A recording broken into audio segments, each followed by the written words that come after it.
দুদু দুদু উনি তো ফ্যাসিবাদ বিরোধী আন্দোলনের নেতা।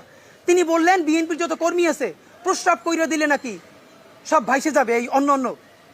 আপনাকে বিনীত অনুরোধ করি, গত 16 বছর আপনার প্রস্রাব করতে নিষেধ করছে কেডা?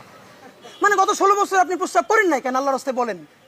মানে আবারও বিএনপিকে বলে, জামাত ইসলামী বলে মুরব্বীদের মুখে টেপ মারেন, পিছনে বসাই রাখেন।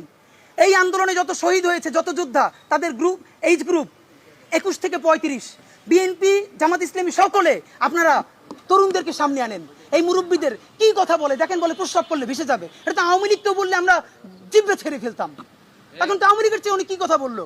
তা আপনার একটা কথা বলি, এত প্রস্রাব যখন পেটে নিয়ে 16 বছর রয়েছেন, 28 অক্টোবর 2023 পল্টনের সামনে যখন সমাবেশ হয়েছে, গ্রেনেড মারতে পারে নাই, তার আগে বুড়া নেতৃবৃন্দ মুহুর্মুহু কইরে পালাইলেন। আমরা বিএনপির কর্মী না, তবু 1 ঘন্টা সেখানে স্টেজের সামনে দাঁড়াইছিলাম, কোন একজন মাঝারি মানের নেতাও আসে কিনা আমরা প্রতিরোধ গড়ে তুলবো। একজনও পারেন নাই। যত লাখ লোক আসছে, প্রস্রাব করলে তো আওয়ামী লীগ ভাইসে যাবে, তখন প্রস্রাব চাইবে কোথায় রাখছেন? মাথায় উঠেই রাখছেন। ফাইজলামি কথাবার্তা বলেন।